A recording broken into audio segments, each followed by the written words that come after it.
កន្លែងលក់ផ្ទះឈើឆេះអស់ឲ្យបងប្អូនបាទឆេះខ្លាំងមែនទែននៅក្នុងសង្កាត់សែនសុខបាទខណ្ឌសែនសុខបងប្អូនបាទឆេះខ្លាំងណាស់ប្រិយមិត្តទេសជនគ្រោះអគ្គីភ័យខាងលើនេះយើងនៅតែមិនទាន់ដឹងមូលហេតុទេដោយសារតែដេប៉ូឈើមួយនេះគឺឆាបឆេះស្ទើរតែទាំងស្រុងបាត់ទៅហើយបាទប្រិយមិត្តជនឥឡូវនេះរថយន្តបកាបលុតអគ្គីភ័យគឺមកច្រើនមែនទែនដើម្បីអន្តរាគមន៍នៅគ្រោះអគ្គីភ័យដែលបានកើតឡើងនៅត្រង់ចំណុចផ្លូវ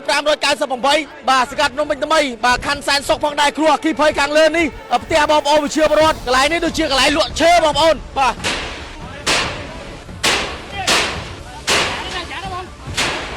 បាទឥឡូវនេះសមាជិកលោកកំពុងតែបំបុកចូលទៅខាងក្នុងខាងសមាជិកបាទកំពុងតែអន្តរាគមន៍គ្រោះអគ្គីភ័យដែលបានកើតឡើងខាងលើនេះឥឡូវនេះបាទគ្រោះអគ្គីភ័យខាងលើនេះគឺសមាជិកកំពុងតែអន្តរាគមន៍ខ្លាំងមែនទែនបាញ់កាច់ទេនេះអត់ទាំងនោះឆេះឲ្យឡើងធ្វើតាមមកយោទៅមកបាទឥឡូវនេះបងគាត់បានបញ្ជាថាឲ្យបាញ់ទៅផ្ទះស្កាត់កុំឲ្យអគ្គីភ័យនេះរីករាលបងប្អូនឆេះខ្លាំងណាស់បងប្អូនអើយព្រោះផ្ទះឈើសមាជិកគាត់ប្រាប់ថាឥឡូវនេះចំគោលដៅដែលឆេះហើយឥឡូវនេះកំពុងតែធ្វើការគ្រប់គ្រងកុំឲ្យអគ្គីភ័យនេះរីករាលយើងមិនទាន់ដឹងមូលហេតុទេបងផ្ទះមួយមួយណាបង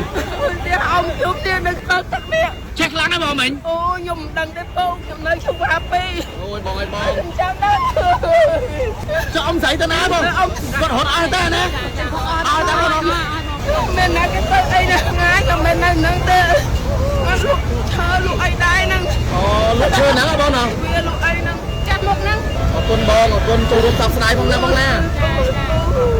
បងដំបងមានដឹងវាយឆេះមកខាងណាបងមិនបាយមិនឃើញណាខាងនោះផ្ទះជាគេផ្ទះជាគេនោះឆេះគេបងមានដឹងឯងឆេះចេញពីណាមកមានដឹងឯង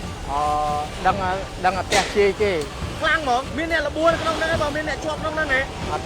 មានទេណាបងណាផ្ទះចាក់សើចោលឬក៏មិនបងហើយនឹងតែពោឈើឬក៏យ៉ាងម៉េចបងតែពោឈើតែមានមនុស្សរស់នៅហ្នឹងតែពោឈើតែមានមនុស្សរស់នៅចុះមនុស្សមាននៅខាងក្នុងហ្នឹងចេញមកនៅបងចេញអស់ហើយណាបងណាអត់មានអ្នកនៅទេណាបងណាបាទអរគុណបងថ្នាំដុសធ្មេញយឺនសិនម៉ាក់អ៊ីជួយកម្ចាត់ក្លិនមាត់មិនល្អជួយបំបត្តិរលាកនិងស្រាលស្រាញតាមអញ្ចាញធ្មេញព្រមទាំងមានអារម្មណ៍ស្រឡះក្នុងមាត់ក្រោយពេលប្រើប្រាស់មួយទីបត្រឹមតែ 20000 រៀលប៉ុណ្ណោះអាចប្រើប្រាស់បានទៅដល់3ខែជាលើកដំបូងកាហ្វេ 4 in 1មាននៅស្រុកខ្មែរផលិតដោយក្រុមហ៊ុនកាហ្វេធម្មជាតិស៊ីនវ៉ៃយូធានាទាំងគុណភាពនិងតម្លៃថោកត្រឹមតែ 1000 រៀលក្នុងមួយកញ្ចប់និងមានតែមួយគត់នៅកម្ពុជាលក់លៀងឃ្លាំងពីសុនស៊ីម៉េកូបញ្ចុះតម្លៃរហូតដល់ 50% រាល់ការទិញគ្រឿងអេឡិចត្រូនិកគ្រប់ប្រភេទសម្ភារៈផ្ទះបាយទូរស័ព្ទដៃនិងគ្រឿងសង្ហារឹមពីក្រុមហ៊ុនសុនស៊ីម៉េកូនឹងទទួលបានការបញ្ចុះតម្លៃរហូតដល់ 50%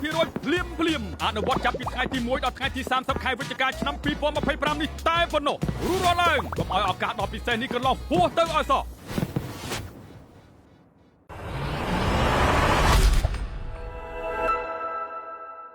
ក្រុមនឹងជម្រាបសួរទៅដល់ប្រិយមិត្តទូទាំងសនិកជនដែលនិយមតាមដានរកការផ្សាយរបស់អង្គភាពវិទ្យុគណៈពេលនេះខ្ញុំបាទមីស្ទ័រកាកំពុងតែរាយការណ៍ចេញពីផ្លូវ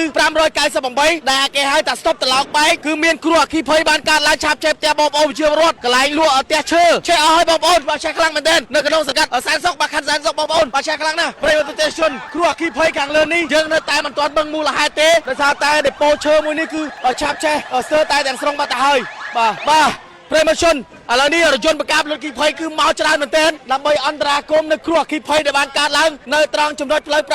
598បាទសង្កាត់ភ្នំពេញថ្មីបាទខណ្ឌសែនសុខផងដែរគ្រោះអគ្គីភ័យខាងលើនេះផ្ទះបងប្អូនប្រជាពលរដ្ឋកន្លែងនេះដូចជាកន្លែងលក់ឈើបងប្អូនបាទនេះគឺជាទស្សនវិជ្ជាដែល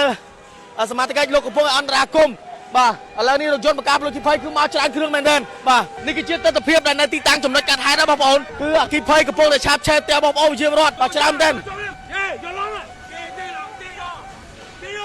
បាទប្រយោជន៍គឺអគ្គីភ័យនេះសមាជិកលោក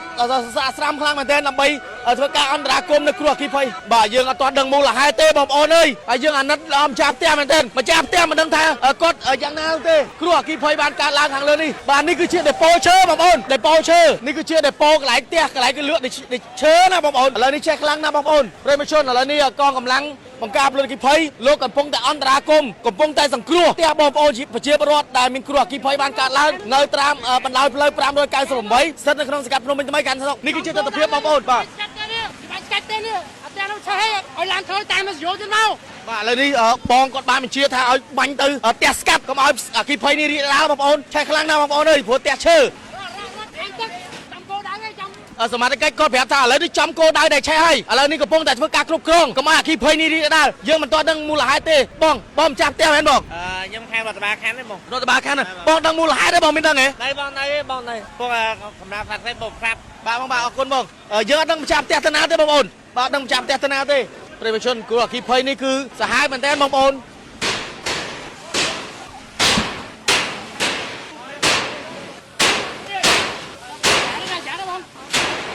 បាទឥឡូវនេះសមាជិកលោកកំពុងតែបំបុកចូលទៅខាងក្នុងខាងសមាជិកបាទកំពុងតែអន្តរាគមគ្រោះអគ្គិភ័យដែលបានកើតឡើងខាងលើនេះឥឡូវនេះបាទគ្រោះអគ្គិភ័យខាងលើនេះគឺសមាជិកកំពុងតែអន្តរាគមខ្លាំងមែនទែនបងផ្ទះមួយមួយណាបងផ្ទះអ៊ំជួបទៀតនៅក្នុងទឹកនេះឆេះខ្លាំងណាស់បងមិញអូខ្ញុំមិនដឹងទេបងខ្ញុំនៅឈុំហាពីអូយបងអើយបងខ្ញុំចាំដល់ចុះអ៊ំស្រីទៅណាបងគាត់រត់អស់ទៅណាអស់តែបងមានណាគេទៅអីណាងាយក៏មិននៅនឹងទេគាត់លក់ឈើលក់អីដែរហ្នឹងអូលក់ឈើហ្នឹងហ៎បងណាវាលក់អីហ្នឹងចាស់មុខហ្នឹងអរគុណបងអរគុណចូលរួមសោកស្ដាយផងណាបងណាបងដំបងមានដឹងវាយឆេះមកពីខាងណាបងមិនបាយវាឃើញណាខាងនោះផ្ទះជាគេផ្ទះជាគេនោះឆេះគេបងមានដឹងទេឆេះចេញពីណាមកមានដឹងទេដឹងផ្ទះជាគេខ្លាំងហ្មងមានអ្នកលបួនក្នុងហ្នឹងឯងបងមានអ្នកជាប់ក្នុងហ្នឹងឯងអត់មានទេណាបងណាផ្ទះចាក់សោចោលឬក៏មិនបងហើយនេះតែពោឈើឬយ៉ាងម៉េចបងតែពោឈើតែមានមនុស្សរស់នៅហ្នឹងតែពោឈើតែមានមនុស្សរស់នៅចុះមនុស្សមាននៅខាងក្នុងហ្នឹងចេញមកនៅបងចេញអស់ហើយណាបងណាអត់មានអ្នកនៅទេណាបងណាបាទអរគុណបងគ្រប់ជំរាបសួរបងយើងមានដឹងមូលហេតុឆេះបងអីហ្នឹងនៅអត់យើងប្រើប្រាស់រថយន្តប្រមាណគ្រឿងឥឡូវនេះឆេះបានប្រមាណភាគរយហើយបងឥឡូវវាបានប្រហែលជា70%ហើយតែរឿងរថយន្តប្រហែលជាខ្ទង់ជាង20គ្រឿងផ្ទះប្រមាណក្នុងដែលមានការឆាបឆេះហ្នឹងបងមានដឹងទេបងអត់ទាន់ដឹងទេព្រោះឥឡូវហ្នឹងកំពុងប្រតិបត្តិការឡើយទេព្រោះអត់ទាន់ដឹងថា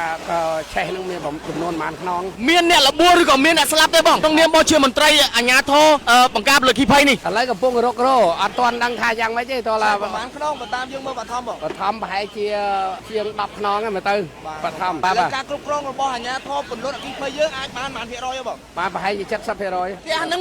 យ៉ាងម៉េចបានឆេះដល់សន្ធោសន្ធើខ្លាំងមែនបងអាចជំរាបខ្ញុំប្រាប់បងតិចប្រាប់ខ្ញុំបានតិចទេបងផ្ទះហ្នឹងផ្ទះធ្វើទ្វាសិតតែឈើទាំងអស់បងឈើសិតគ្រឿងឈើអូអរគុណបងដែលក្តីគោរពប្រហែលជាប្រហែលនាទីទៀតយើងអាចគ្រប់គ្រងបានមើលទៅមិនទាន់សន្និដ្ឋានបានទេព្រោះវានៅតែក្រោមបាទអរគុណបងដែលក្តីគោរពប្រិយមិត្តទស្សនិកជនឥឡូវនេះប្រធានបាទរងការឡាយបង្ការពលអគ្គិភ័យនៃស្នងការនគរបាលរំពេញលោកបានបញ្ជាក់ថាឥឡូវនេះលោកបានគ្រប់គ្រងរហូតដល់70%ហើយគ្រោះអគ្គិភ័យដែលបានកើតឡើងនៅត្រង់ចំណុចផ្លូវ